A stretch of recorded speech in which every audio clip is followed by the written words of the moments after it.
Dear students, welcome to Hindi chamber. ഞാൻ Babu N Panakkal. ഇന്ന് നമ്മൾ കേരള സിലബസ് +1 ഹിന്ദി മോഡൽ എക്സാമിനേഷന്റെ ക്വസ്റ്റ്യൻ പേപ്പർ ആണ് എക്സ്പ്ലെയിൻ ചെയ്യാൻ വേണ്ടി പോകുന്നത്. അപ്പോൾ ഓരോ ക്വസ്റ്റ്യനും അവയ്ക്കുള്ള ആൻസറുമാണ് നമ്മൾ ഇന്ന് അപ്ലോഡ് ചെയ്യുന്നത്. ഒരു കാര്യം പ്രത്യേകം ശ്രദ്ധിക്കുക, നിങ്ങൾ മോഡൽ എക്സാമിനേഷന്റെ ക്വസ്റ്റ്യൻ പേപ്പർ കൂടി എടുത്തു വെച്ചുകൊണ്ട് വേണം നിങ്ങൾ ഈ ക്ലാസ്സിൽ ശ്രദ്ധിച്ചിരിക്കാനായിട്ട്. കാരണം ഞാൻ ക്വസ്റ്റ്യൻ പേപ്പറിലുള്ള ഓരോ ക്വസ്റ്റ്യനും 1 by 1 ആയിട്ട് വായിക്കുകയും അതിൻ്റെ ആൻസർ പറയുകയും ചെയ്യുമ്പോൾ നിങ്ങളുടെ കയ്യിൽ ക്വസ്റ്റ്യൻ പേപ്പർ ഉണ്ടെങ്കിൽ ആ ക്വസ്റ്റ്യൻ പേപ്പറിന്റെ സൈഡിലായിട്ട് അതിൻ്റെ ആൻസർ എഴുതിയെടുക്കാനായിട്ട് സാധിക്കും. അതുമല്ലെങ്കിൽ ഇതുപോലൊരു പെൻസിലോ പേനയോ കരുതുക, ഒരു നോട്ട്ബുക്കും ഓപ്പൺ ചെയ്ത് വെക്കുക. ഓരോ ക്വസ്റ്റ്യൻ പറയുമ്പോഴത്തേക്ക് ആ ക്വസ്റ്റ്യന്റെ നമ്പർ ഇടുക, എന്നിട്ട് അതിൻ്റെ ആൻസർ എഴുതിയെടുക്കുക. അപ്പൊ നമുക്ക് ഡയറക്റ്റ് ക്വസ്റ്റ്യൻ പേപ്പറിലേക്ക് കടക്കാം. ഒന്നാമത്തെ ക്വസ്റ്റ്യൻ നമുക്ക് നോക്കാം. അനുതാപ് കിസ് വിധാ കി രചന ഹേ? അനുതാപ് കിസ് വിധാ കി രചന ഹേ? അനുതാപ് ഏത് തരത്തിലുള്ള രചനയാണ്? അനുതാപ് ഏക് ലഘു കഥ ഹേ. ലഘു കഥ എന്നാണ് അതിന്റെ ആൻസർ. അനുതാപ് കിസ്കി രചന ഹേ എന്ന് ചോദിച്ചാൽ സുകേഷ് സാഹ്നി എന്ന് ഇതാവുന്നതാണ്. ജുലൂസ് നാടക കെ കിസി ഏക് പാത്ര കാ നാം ലിഖേം. ജുലൂസ് എന്ന നാടകത്തിലെ ഏതെങ്കിലും ഒരു കഥാപാത്രത്തിന്റെ പേരെഴുതുക. ഇബ്രാഹിം അലി, ഈ 2 പേര് ഓർത്തു വയ്ക്കുക, അതിലേതെങ്കിലും ഒരെണ്ണം എഴുതുക. അടുത്ത ചോദ്യം, മധുഋതു കിസ്കി രചന ഹേ? മധുഋതു ആരുടെ കവിതയാണ്? മധുഋതു കിസ്കി കവിത ഹേ? മധുഋതു ആരുടെ കവിതയാണ്? ശ്രീ ജയശങ്കർ പ്രസാദ് കി കവിത ഹേ. ആൻസർ ശ്രീ ജയശങ്കർ പ്രസാദ്, അതാണ് ആൻസർ. നാലാമത്തെ ചോദ്യം, പ്രഭുദാസെ പ്രഭു ദൂരി. ദോഹയിലുള്ളതാണ്, കബീർ കെ ദോഹയിലുള്ളതാണിത്. പ്രഭുദാസെ പ്രഭു ദൂരി. പ്രഭുദാസെ കോൻ ദൂർ ഹോ ജാത്താ ഹേ? പ്രഭു ദൂർ ഹോ ജാത്താ ഹേ അഥവാ ഈശ്വർ ദൂർ ഹോ ജാത്താ ഹേ, അതാണ് അതിന്റെ ആൻസർ. ജിസ് പർ അങ്കിത് ഹേ ആംസു ധക്കാൻ വിശ്രാം ഔർ പ്രേം കി സ്മൃതിയാം. കിസ് പർ, ഇതാണ് ചോദ്യം. ഈ ചോദ്യം പത്ഥർ കി ബെഞ്ച് എന്ന് പറയുന്ന ഓയത്തിൽ നിന്നുള്ളതാണ്. അതിന്റെ ഉത്തരം പത്ഥർ കി ബെഞ്ച് പർ എന്നാണ്. പത്ഥർ കി ബെഞ്ച് പർ എന്നാണ് ആ ചോദ്യത്തിന്റെ ഉത്തരം. സംഭ്രാന്ത് മഹിള കിസ് ഗാഡി സേ യാത്ര കർ രഹി ഥി? സംഭ്രാന്ത് മഹിള, ആ കുലീന സ്ത്രീ ഏതു വണ്ടിയിലാണ് യാത്ര ചെയ്തിരുന്നത്? കിസി റെയിൽഗാഡി മേം, അതാണ് അതിന്റെ ഉത്തരം. കിസി റെയിൽഗാഡി മേം. ആനന്ദ് കി ഫുൽച്ചടിയാം എന്ന് പറയുന്ന ആ പാഠത്തിൽ നിന്ന് ഉള്ളതാണ് ആ ക്വസ്റ്റ്യൻ. ഏഴാമത്തെ ക്വസ്റ്റ്യൻ നോക്കാം. ഹേമ കിസ് കഹാനി കാ പാത്ര ഹേ? യശ്പാലിന്റെ ദുഃഖം എന്ന് പറയുന്ന ആ കഥയിലുള്ള ഒരു കഥാപാത്രമാണ് ഹേമ. അപ്പൊ ഹേമ കിസ് കഹാനി, ദുഃഖ് കഹാനി കാ പാത്ര ഹേ. ആത്മീ ഭി ക്യാ അനോഖാ ജീവ് ഹോത്താ ഹേ? യഹ് കിസ്നെ കഹാ? ചാന്ദോർ കവി എന്ന പോയത്തിൽ നിന്നുള്ളതാണ്. ആത്മീ ഭി ക്യാ അനോഖാ ജീവ് ഹോത്താ ഹേ? ഈ മനുഷ്യൻ ഒരു വിചിത്രമായ ജീവിയാണ്. ഇത് പറയുന്നത് ആരാണ്? ചാന്ദ്. അതിന്റെ ആൻസർ ചാന്ദ് എന്നാണ്. ചന്ദ്രനാണ് ഇത് പറയുന്നത്. ചാന്ദിനെ കഹാ. അടുത്തത്, നൗ സേ 14 തക് കെ പ്രശ്നോं में से किन्हीं 3 के उत्तर लिखें. 9 മുതൽ 14 വരെയുള്ള ചോദ്യങ്ങളിൽ ഏതെങ്കിലും 3 എണ്ണത്തിന്റെ ഉത്തരം എഴുതുക എന്നുള്ളതാണ്. പത്ഥർ കി ബെഞ്ച് പർ ബൈഠ് കർ ബച്ച ക്യാ കർ രഹാ ഹേ? പത്ഥർ കി ബെഞ്ചിൽ ഇരുന്നിട്ട് കുട്ടി എന്തൊക്കെ ചെയ്യുന്നു? പത്ഥർ കി ബെഞ്ച് പർ ബൈഠാ ഹുവാ वो बच्चा बिस्किट कुतरते कुतरते खा रहा था. रिक्शे से उतरकर यात्री अपराधी की भांति सिर चुगाए चल रहा था. क्यों? ഈ ചോദ്യത്തിന്റെ ഉത്തരം നമ്മൾ അനുതാപ് എന്നുള്ള ചാപ്റ്റർ ക്വസ്റ്റ്യൻസ് ആൻഡ് ആൻസേഴ്സ് എന്നുള്ള ക്ലാസ്സിൽ നമ്മൾ അപ്ലോഡ് ചെയ്തിട്ടുണ്ട്. നിങ്ങൾക്ക് ആ ക്ലാസ് എടുത്ത് കാണാവുന്നതാണ്. റിക്ഷേ സെ ഉതർക്കർ യാത്രി അപരാധി കി ഭാന്തി സിർ ചുഗായെ ചൽ രഹാ ഥാ ക്യോം? ഇതാണ് 10ാമത്തെ ചോദ്യം. റിക്ഷയിൽ നിന്ന് ഇറങ്ങി യാത്രക്കാരൻ ഒരു അപരാധിയെ പോലെ തലയും കുമ്പിട്ട് നടന്നുകൊണ്ടിരുന്നു. എന്തുകൊണ്ട്? ഇതാണ് ചോദ്യം. ആ ചോദ്യം നമ്മൾ അനുതാപ് എന്ന് പറയുന്ന ആ ചാപ്റ്ററിൽ നിന്നുള്ള ചോദ്യങ്ങളും ഉത്തരങ്ങളും തന്ന കൂട്ടത്തിൽ നമ്മൾ പഠിച്ചിട്ടുണ്ട്. വഹ് കിസി അപരാധി കി ഭാന്തി സിർ ചുഗായെ റിക്ഷയ്ക്ക് സാത്ത് സാത്ത് ചൽ രഹാ താ. അങ്ങനെയാണ് തന്നിരിക്കുന്നത്. ആ ചോദ്യം തന്നെയാണ് ഇവിടെ തന്നിരിക്കുന്ന ചോദ്യം. നമുക്ക് അതിന്റെ ഉത്തരം നോക്കാം. दफ्तर जाते हुए बाबूजी को रिक्शे वाले से पता चला कि पिछले दिनों में उसे दफ्तर पहुंचाने वाला रिक्शा वाला असलम नहीं रहा. ഓഫീസിലേക്ക് പോകുന്ന ബാബുജിയോട് റിക്ഷക്കാരൻ പറഞ്ഞു, പിछले दिनों में उसे दफ्तर पहुंचाने वाला रिक्शा वाला, കഴിഞ്ഞ ദിവസം വരെ ഓഫീസിൽ കൊണ്ടുചെന്ന് ആക്കിയിരുന്ന ആ റിക്ഷാക്കാരനായ അസ്ലം നഹീൻഡഹ, അസ്ലം ഇന്ന് ജീവിച്ചിരിപ്പില്ല എന്ന് പറഞ്ഞു. ബാത് സുൻകർ ഉസേ ബഡാ ആഘാത് ലഗ. അത് കേട്ടപ്പോൾ അയാൾക്ക്, ഓഫീസർക്ക് ഭയങ്കര, അഥവാ ബാബുജിക്ക് ഭയങ്കര ആഘാതമായി പോയി. കൽക്കി ഘടന ഉസ്കി ആംഖോം കെ സാമനെ സജീവ് ഹോയിടി. ഇന്നലത്തെ സംഭവം അയാളുടെ കൺമുൻപിൽ വ്യക്തമായി തെളിഞ്ഞു വരാൻ തുടങ്ങി. ഡാക്ക് ബംഗൾ വാലെ ചढ़ाई चढ़ते हुए असलम बुरी तरह हार्फ रहा था. डाक बंगले वाली चढ़ाई चढ़ते हुए असलम बुरी तरह हार्फ रहा था. റെസ്റ്റ് ഹൗസിന്റെ കുത്തനെയുള്ള കയറ്റത്തിലേക്ക് കയറുന്ന സമയത്ത് അസ്ലം നന്നായി കിതയ്ക്കുന്നുണ്ടായിരുന്നു. ഹാംഫ് രഹാഥ എന്ന് പറഞ്ഞാൽ കിതച്ചുകൊണ്ടിരുന്നു. ഔർ ധീരെ ധീരെ കരാഹ് രഹാഥ, ഇടയ്ക്കിടെ ഞരങ്ങുകയും മൂളുകയും ചെയ്യുന്നുണ്ടായിരുന്നു. അസ്ലം കി ദയനീയ ഹാലത്ത് ദേക്കർ, അസ്ലമിന്റെ ദയനീയമായ അവസ്ഥ കണ്ടിട്ട്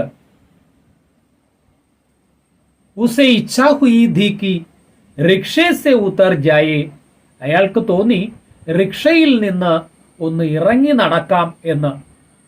പർ എന്നാൽ ഉസ്നെ ഖുദ് കോ സമച്ചായക്കി, പെട്ടെന്ന് അയാൾ തിരിച്ചറിഞ്ഞു, യഹ് ഇൻ ലോഗോ കി ചാലാക്കി ഹേ, ഇത് ഈ ആൾക്കാരുടെ സൂത്രമായിരിക്കാം. അവർ റിക്ഷേമേം ജമുക്കർ ബൈറ്റ് രഹ, അങ്ങനെ വിചാരിച്ചുകൊണ്ട് അയാൾ ആ റിക്ഷയിൽ തന്നെ അടങ്ങി അല്ലെങ്കിൽ ഇറങ്ങി നടക്കാതെ അതിൽ ഉറച്ചിരുന്നു.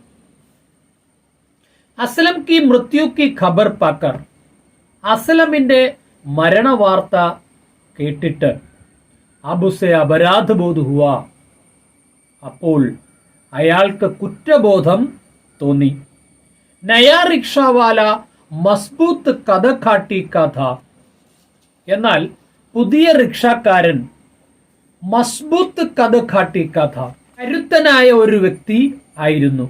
കഥ കാട്ടിക്ക ആത്മീധ, ഫിർബി എങ്കിലും അപരാധബോധക്കാരൻ, അപരാധബോധം അഥവാ കുറ്റബോധം കാരണത്താൽ വഹ ഡാക്ക് ബംഗളെ വാലി ചടായി പർ, അയാൾ റെസ്റ്റ് ഹൗസിനടുത്തുള്ള കയറ്റത്തിൽ റിക്ഷാസേ ഉദർപട, റിക്ഷയിൽ നിന്ന് ഇറങ്ങി. അവർ റിക്ഷയ്ക്ക് സാത്ത് സാത്ത് ചലനയിലേക്ക, റിക്ഷയോടൊപ്പം നടക്കുവാൻ തുടങ്ങി. ഈ ചോദ്യം അനുതാപ് എന്ന് പറയുന്ന ചാപ്റ്ററിൽ നിന്ന് ചോദിക്കാൻ സാധ്യതയുള്ള വളരെ പ്രധാനപ്പെട്ട ചോദ്യമാണ്. ഈ ചോദ്യമില്ലാത്ത ഒരു ക്വസ്റ്റ്യൻ പേപ്പർ കാണുകയില്ല. വളരെ ശ്രദ്ധയോടുകൂടി ഇത് പഠിക്കുക. 11ാമത്തെ ചോദ്യം നമുക്ക് നോക്കാം. ദുഃഖുമേം സുമരൻ സബ് കരൈ, സുഖുമേ കരൈ ന കോയി, ജോ സുഖുമേം സുമരൻ കരൈ തോ ദുഃഖ് കാഹേ ഹുയി. യെസ് ദോഹെ കാ തത്വ ക്യാ ഹെ? കബീർ കെ ദോഹയാണ്. ദുഃഖത്തിൽ എല്ലാവരും ഈശ്വരനെ സ്മരിക്കുന്നു, സുഖത്തിൽ ആരും ഈശ്വരനെ സ്മരിക്കുന്നില്ല. സുഖത്തിലും ഈശ്വരനെ സ്മരിക്കുകയാണെങ്കിൽ പിന്നെ എങ്ങനെയാണ് ദുഃഖമുണ്ടാവുക? ഇതാണ് ആ ദോഹയുടെ ഭാവാർത്ഥം. ചോദ്യം ഇതാണ്, ഇസ് ദോഹെ കാ തത്വ ക്യാ ഹെ? എന്താണ് ഈ ദോഹയുടെ തത്വം? അതാണ് ചോദ്യം. നമുക്ക് എന്താണ് അതിന്റെ ആൻസർ എന്ന് നോക്കാം. കബീർ ദാസ് ജി കാത്തെ ഹെ കി, കബീർ ദാസ് ജി പറയുന്നു, ദുഃഖമേം സബ് ലോഗ് ഈശ്വർ കാ സ്മരൺ കർത്തെ ഹെ. ദുഃഖത്തിൽ എല്ലാവരും ഈശ്വരനെ സ്മരിക്കുന്നു. ലേക്കിൻ സുഖമേ കോയി ഭി ഈശ്വർ കാ സ്മരൺ നഹീ കർത്ത. പക്ഷേ സുഖത്തിൽ ആരും ഈശ്വരനെ സ്മരിക്കുന്നില്ല. ജോ വ്യക്തി സുഖമേ ഭി ഈശ്വർ കാ സ്മരൺ കർത്താ ഹെ, ഏതൊരു വ്യക്തിയാണോ സുഖത്തിലും ഈശ്വരനെ സ്മരിക്കുന്നത്, ഉസേ ദുഃഖ് ക്യോം ഹോ ജായേ, അയാൾക്ക് ദുഃഖം എങ്ങനെയുണ്ടാകും? അർത്ഥാത് ഉസേ ദുഃഖ് കഭി നഹീ ഹോത്താ, അയാൾക്കൊരിക്കലും ദുഃഖം ഉണ്ടാവില്ല. കബീർ കെ കഥൻ കാ ഭാവ യഹ് ഹെ കി ഹമേം സുഖ ദുഃഖ മേം ബരാബർ ഈശ്വർ കാ സ്മരൺ കർത്തെ രഹന ചാഹിയെ. നമ്മൾ സുഖത്തിലും ദുഃഖത്തിലും ഒരേപോലെ തന്നെ ഈശ്വരനെ സ്മരിച്ചുകൊണ്ടേയിരിക്കണം. ഇതാണ് കബീർ ദാസ് ആ ദോഹയിലൂടെ നമുക്ക് തരുന്ന ഉപദേശം, അഥവാ ആ ദോഹയുടെ തത്വം അതാണ്. 12ാമത്തെ ചോദ്യം നമുക്ക് നോക്കാം. ഭാഗോ സൂഖേ തിൻകോ, സൂഖേ തിൻകോ സേ ക്യാ താൽപര്യ ഹേ? ഉണങ്ങിയ പുല്ലുകളെ ഓടുക. ഉണങ്ങിയ പുല്ലുകൾ എന്ന് പറയുന്നത് കൊണ്ട് കവി എന്താണ് ഉദ്ദേശിക്കുന്നത്? ഇതാണ് ചോദ്യം. മാർക്ക് കൂടുതലുള്ള ഒരു ക്വസ്റ്റ്യൻ ആയതുകൊണ്ട് നമുക്ക് അത് വൺ വേർഡ് ആൻസർ ആയിട്ട് എഴുതിയാൽ അതിൻ്റെ മാർക്ക് ഫുള്ളായിട്ട് കിട്ടില്ല. അതുകൊണ്ട് ഏകദേശം ഒരു 5 സെന്റൻസ് അതിനെഴുതണം. അതിന് നമ്മൾ ഇങ്ങനെ എഴുതി കൊടുക്കാം. വസന്ത ആഗമൻ പർ കവി ഖുശി പ്രകट करते हुए कहते हैं कि देखो यह मधुर वसंत ऋतु आ गई है, लगता है शायद रास्ता भूलकर 2 दिन के लिए आई है. नीचे धरती है और ऊपर आकाश है, इन दोनों के बीच वह प्रेम का नीड सबसे अलग रहे. कवि सूखे तिनकों से कहते हैं, तुम जंगल के स्थायी पदच्छद में भाग जाओ. प्रेमी युगल आकाश और धरती के बीच की कुटिया में बसना चाहते हैं. प्रेम विहीन सूखे तिनके सरीके शुष्क हृदय वालों को यहाँ स्थान नहीं. उनके जीवन में शिशिर ऋतु का अनुभव है, वे सूखे तिनकों के समान उड़ जाते हैं. ഇത്രയുമാണ് ആ ചോദ്യത്തിന് നമ്മൾ ഉത്തരമായിട്ട് എഴുതേണ്ടത്. അടുത്തത് നമുക്ക് 13ാമത്തെ ചോദ്യം നോക്കാം. നമുക്ക് 13ാമത്തെ ചോദ്യം നോക്കാം. वृद्ध संभ्रांत महिला फल और फूलों के बीज क्यों फेंक रही है? ആ കുലീന സ്ത്രീ പഴങ്ങളുടെയും പൂക്കളുടെയും വിത്തുകൾ എന്തുകൊണ്ടാണ് പുറത്തേക്ക് എറിഞ്ഞുകൊണ്ടേയിരുന്നത്? നമുക്ക് അതിന്റെ ഉത്തരം നോക്കാം. वो संभ्रांत महिला फल और फूलों के बीज रेलगाड़ी में चलते समय बाहर फेंक रही थी, क्योंकि इन बीजों में से कुछ जड़ पकड़ लेंगे तो लोगों को इससे कुछ फायदा होगा. ഈ വിത്തുകളിൽ കുറച്ചെങ്കിലും വളർന്ന് പൂക്കളോ കായ്ക്കളോ ഒക്കെ ഉണ്ടായാൽ അത് ജനങ്ങൾക്ക് ഒരുപക്ഷെ പ്രയോജനമായി തീരും. യഹി നഹീം ഇൻകി ഛായാമേം പശു പക്ഷി ബസേര കരേങ്കി. മാത്രവുമല്ല ഇതിന്റെ തണലിൽ പക്ഷി മൃഗാദികൾക്ക് തങ്ങുവാനും അവയ്ക്ക് വിശ്രമിക്കുവാനും സാധിക്കും. ഔർ ഇൻകെ ഫൽ ഇൻസാൻ ഔർ പക്ഷി ഖാ സകേങ്കി. ഇതിന്റെ പഴങ്ങൾ മനുഷ്യർക്കും പക്ഷികൾക്കും അഥവാ പക്ഷി മൃഗാദികൾക്ക് ഒരുപോലെ ഈ ഫലങ്ങൾ അനുഭവിക്കുവാൻ അല്ലെങ്കിൽ ഇത് കഴിച്ച് അവയ്ക്ക് അവയുടെ വിശപ്പ് അടക്കുവാൻ സാധിക്കും.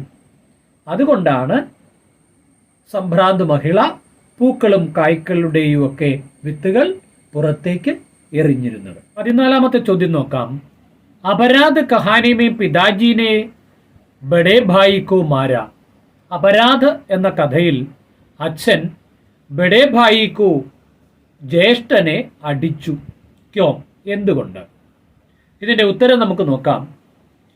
ഏക് ബാർ खटबल खेलते वक्त बड़े भाई खेल में इतना लीन हुआ था कि उसने अपने छोटे भाई को एक बार भी न देखा. ഒരിക്കൽ കുട്ടിയും കോലും കളിക്കുന്ന സമയത്ത് ജ്യേഷ്ഠൻ കളിയിൽ തന്നെ ഇങ്ങനെ മുഴുകിയിരുന്നു. ഉസ്നെ അപ്നെ ഛോട്ടെ ഭായിക്കോ ഏക് ബാർ ഭീ ന ദേഖ. തന്റെ ഇളയ സഹോദരനെ ഒരിക്കൽ പോലും ഒന്ന് ശ്രദ്ധിച്ചില്ല. अपने प्रति बड़े भाई का उपेक्षा भाव वह न सक सका. ജ്യേഷ്ഠന്റെ ഉപേക്ഷാഭാവം ഇളയവന് സഹിച്ചില്ല. അവൻ എന്ത് ചെയ്തു? इसलिए बड़े भाई के प्रति छोटे के मन में प्रतिकार की भावന ഉൽപ്പന്ന हुई. അതുകൊണ്ട് ഇളയ ആളിന്റെ മനസ്സിൽ ജ്യേഷ്ഠനോട് ഒരു പ്രതികാര ഭാവം ഉണ്ടായി. और छोटे ने पिताजी से कहा कि भाई ने उन्हें खटबल से मारा है. അങ്ങനെ ചോട്ടെ വന്ന് അച്ഛനോട് പറഞ്ഞു, ജ്യേഷ്ഠൻ കുട്ടിയും കോലും വെച്ച് തന്നെ അടിച്ച് പൊട്ടിച്ചു എന്ന് പറഞ്ഞു. इसलिए पिताजी ने बड़े भाई को मारा. അതുകൊണ്ടാണ് അച്ഛൻ ബഡേ ഭായിയെ തല്ലിയത്. അടുത്ത ക്വസ്റ്റ്യൻ. ഉപര്യുക്ത വിശേഷതാओं के आधार पर ഇബ്രാഹിം അലി के ചരിത്ര पर टिप्पणी करें. 2-3 പോയിന്റുകൾ അവിടെ കൊടുത്തിട്ടുണ്ട്. ഏ കഥൻ പഠേം എന്നും പറഞ്ഞുള്ളതാണ്. അങ്ങനെ ഇബ്രാഹിം അലിയുടെ ചരിത്ര ചിത്രം ചോദിച്ചാൽ ഇബ്രാഹിം അലി ദേശ് കെ ലിയെ സമർപ്പിത് ആദർശ ദേശ് പ്രേമി ഹെ. ഇബ്രാഹിം അലി രാജ്യത്തിന് വേണ്ടി സമർപ്പിക്കപ്പെട്ട ഒരു ആദർശ രാജ്യസ്നേഹിയാണ്. അച്ഛേ ദേശഭക്ത് ഹോനയ്ക്ക് കാരൻ, നല്ല ഒരു രാജ്യസ്നേഹിയായത് കാരണത്താൽ ഉനേം അപ്നി ജാൻ കാ ബലിദാൻ കിയാ ഹെ.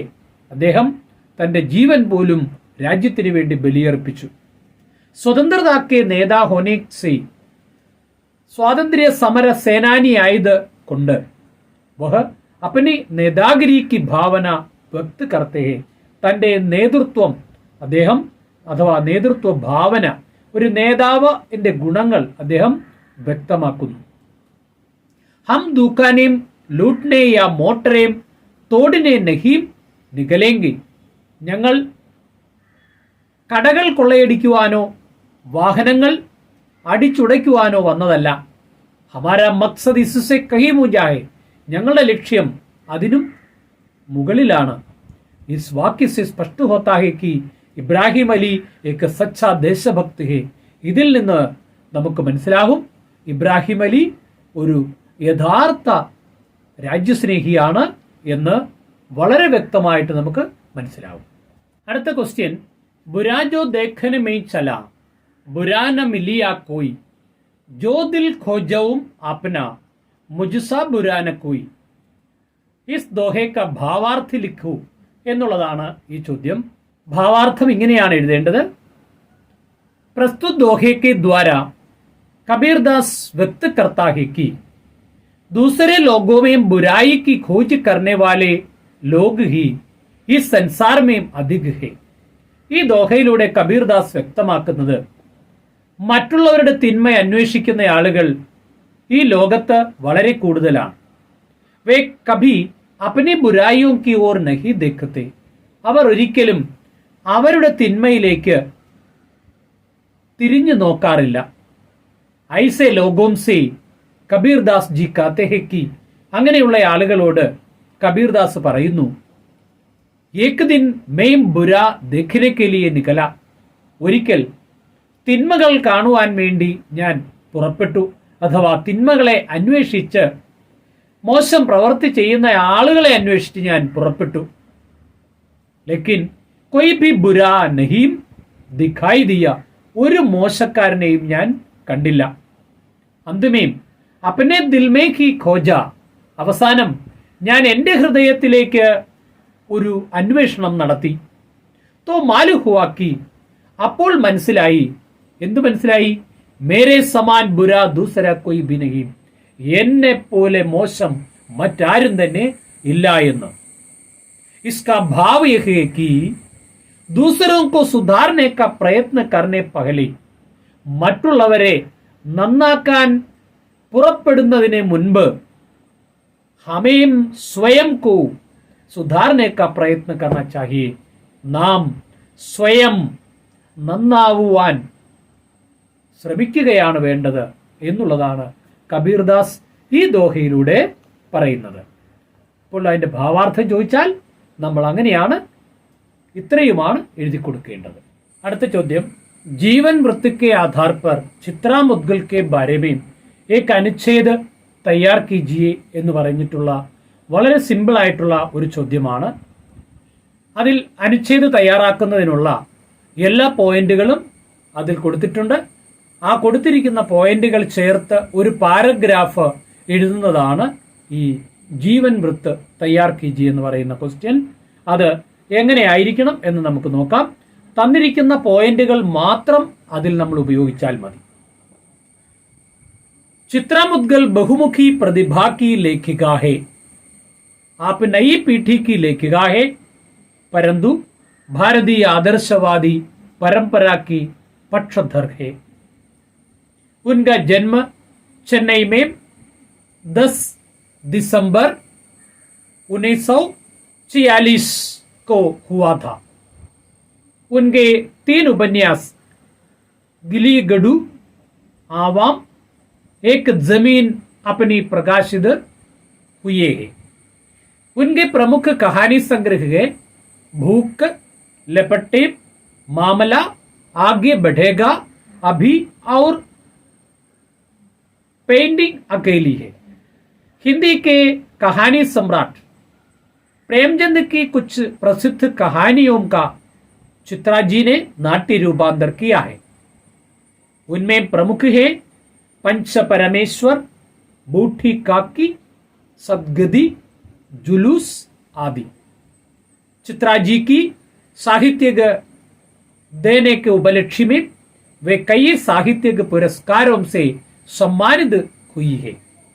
भारतीय समाज में नारी पर होने वाले अत्याचारों के खिलाफ चित्रा जी आवाज बुलंद करती है. वे स्त्री पुरुष महत्व, वे स्त्री पुरुष समत्व की समर्थक है.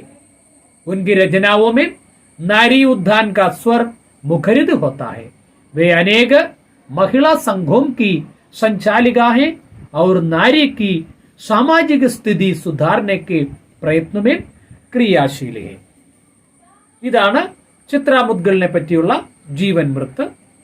ഇത്രയും എഴുതാൻ സാധിച്ചില്ലെങ്കിലും നിങ്ങൾ തന്നിരിക്കുന്ന ആ പോയിന്റുകൾ എല്ലാം ഉൾപ്പെടെയുള്ള ഒരു 5 സെന്റൻസ്, ഏറ്റവും ചുരുങ്ങിയത് 5 സെന്റൻസ് എങ്കിലും നിങ്ങൾ എഴുതിയിരിക്കണം. മോഡൽ ക്വസ്റ്റ്യൻ പേപ്പറിന്റെ എക്സ്പ്ലനേഷൻ ഒറ്റയടിക്ക് മുഴുവനായി ചെയ്യുമ്പോൾ നിങ്ങൾക്ക് അതിൽ ബോറടി ഉണ്ടാകും.